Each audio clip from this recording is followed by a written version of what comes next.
Merhaba Şakti. Merhaba canım. Bize biraz aile diziminden bahsedebilir misin? Aile dizimi köklerimizle çok ilgili. Köklerimiz ne yaşadıysa, nasıl hissettilerse bizler de öyle hissetmeye, öyle yaşamaya meyilliyiz. Nitekim epigenetik de şu anda bunu ispatladı.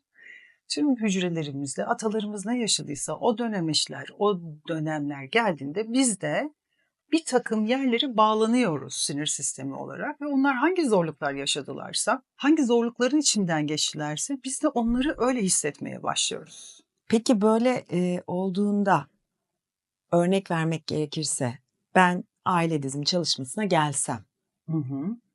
atalarımla ilgili ya da kendi yaşamımla ilgili neyi fark ederim? Hayatta hangi bağlarla bağlı olduğunu atalarına, ne şekilde onlara bağlı olduğunu, sağlıklı bağlarla mı, sağlıksız bağlarla mı, neyi devam ettiriyorsun, hayatında sorun yaşadığın neler var ve burası geçmişteki atalarına nasıl bağlantılı bunu fark ediyorsun. Onları derinden onurlandırdığında, onları anladığında, onlara derin bir şükran duyduğunda ve kalbinle onlarla sağlıklı bir bağ kurabileceğin bir alan olduğunda bir şeyler dönüşmeye ve değişmeye başlıyor içinde. Atalarımızın yaşadığı şeyleri değiştiremiyoruz ama biz bakış açımızı değiştirebiliyoruz bu yöntemle. Atalarla bağ dedik ve kendi sorunlarımızı fark edebiliriz dedin. Hı hı.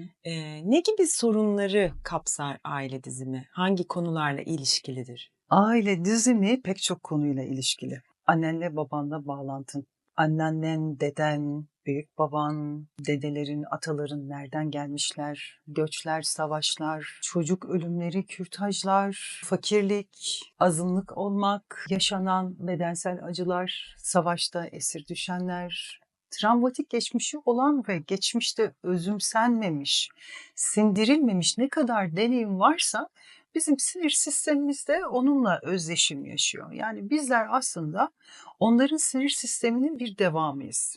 Sadece kendimizi böyle işte damdan düşer gibi tek bir parça halinde buradayım gibi falan yaşıyoruz ama öyle değiliz. Yani arkada çok kocaman bir geçmiş var ve biz onun devamı olarak yaşıyoruz. Ve onlara duyduğumuz kör sevgiyle onları tekrar etmeye dair bir meylimiz var. Biz buna bağlanma diyoruz aile diziminde ve kör sevgiyle bir bağlanma diyoruz. Aile dizimi tekniğiyle kör sevgi bilinçli sevgiye doğru evriliyor. Artık yaşama evet dediğimiz bir yere doğru gidiyoruz. Yani mesela şöyle bir örnek verebilirim size. Geçmişteki büyük anneanneniz Bulgaristan'dan göçmek zorunda kaldı. Bütün mal varlığını, her şeyi Bulgaristan'da bıraktı. Sevdikleri orada kaldı, toprağı orada kaldı, evi orada kaldı. Hiçbir şeyini alamadan belki çok daha küçük bir yaşta göçtü geldi Türkiye'ye. Siz de diyelim ki yurt dışında bir yere doğru giderken ya da ev değiştirirken onun gibi hissetmeye başlarsınız. Halbuki siz bir göç yaşamıyorsunuzdur ve bir zorlukla, zorunlulukla göçmüyorsunuzdur ama içinizde o kadar büyük bir korku, dehşet, endişe ve böyle yas hissedersiniz ki yani hani hiç yerimden kımıldamak istemiyorum diyebilirsiniz. Ve burada biz deriz ki yani geçmişte ne oldu? Büyük ataların ne yaşadı? Nelerin içinden geçtiler? Bir bak bakalım. Ve şu anda senin yaşadığın bu durum biraz onlarla benziyor mu? Hı? Ve birden hatırlamaya başlarsın. Belki o kişi yeteri kadar onurlandırılmamıştır. Yeteri kadar hak ettiği yer verilmemiştir. Nitekim çünkü o hayatta kalıp devam ettiği için bugün sen buradasındır. Bunu anlamak son derece önemli ve bu hayata saygı duymak. Biz geçmişi tekrar ettiğimiz sürece yaşamımızda gerçek benliğimize ulaşamıyoruz. Fıtratımızı, hayatın bize getirdiği hediyeyi açığa çıkartamıyoruz. Atalarıma saygı duyduğumda, onurlandırdığımda, yerini verdiğimde, hakikaten kalbimle böyle teşekkür edebildiğimde başka bir alan açılıyor içimde. Kendi gücümü bulmaya başlıyorum. Mesela burada diyorum ki sevgili büyük atam, sen ne kadar zorluk yaşamışsın.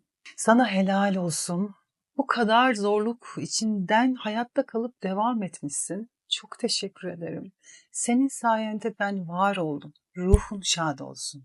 Ve senin gücüne, desteğine ihtiyacım var. Bu içinde muazzam bir alan açar ve muazzam bir sevgiyle doldurur. O zaman böyle arkanı daha dolu hissedersin. İçinde rahatlamış hissedersin, huzur hissedersin. İçinde bir şey dönüşür. Ve Sen o kadar büyük zorluklar yaşadın, ben birazcık yaşıyorum. İkisini birbirinden ayırt etmeye başlarsın. O büyük travma değildir seninki. Sadece bir taşınıyorsundur ya da işte bir yerden bir yere doğru gidiyorsundur. Bunu fark edersin. Şöyle bir şey sorabilir miyim? Hı hı. Örneğin ben atalarımın hikayesini bilmiyorum. Hı hı. Nereden gelmişler, Hı nereye hı. göçmüşler Hı ya hı. da başlarında neler gelmiş, ne Hı gibi hı. sıkıntılar ya da kolaylıklar görmüşler bilmiyorum. Bu şekilde aile dizimi çalışmasına katılsam, Hı hı. orada bunlarla karşılaşma fırsatım, anlama fırsatım oluyor mu? Kesinlikle oluyor. Atalarınızın neler yaşadığını eğer bilmiyorsanız bizler aile diziminde şöyle çalışıyoruz. Bilgi tabii ki önemli. Olgular tabii ki önemli. Ama aile diziminde morfojenetik alan dediğimiz bir alan teorisiyle çalışıyoruz. Bu alana biz bilen alan diyoruz. Ve bu alanda temsilcileri bir bir yerleştirdiğimizde o temsilciler geçmişte atalarınız nasıl hissettiyse aynı şekilde hissetmeye başlıyor. Bunu deneyimleyenler biliyorlar ve o esnada atan nasıl hissetti ve ne yaşadıysan birden şekillenmeye başlıyor. Bu resimden biz alanı okuyarak kişiye enerjitik olarak yardımcı olabiliyoruz. İşte burada buz gibi bir ortam var, her yer çok soğuk, herkes donuyor ve böyle herkes çöküyor ve yere doğru yatıyor. Biz orada anlıyoruz ki gerçekten burada ya bir göçük altında kalanlar var ya buzluk içerisinde donmuş insanlar var ve burada bir şeyler olmaya, açığa çıkmaya başlayıp saygı açığa çıktığında, yani yeni jenerasyon geçmişteki atasına, yaşadıklarına saygı duymaya başladığında, bunu hissetmeye izin verdiğinde bir şey dönüşmeye başlıyor. Yani sadece bilgi değil, bilgi artı enerjiyle ilerliyoruz. O yüzden temsilcilerin hata yapma şansı yok.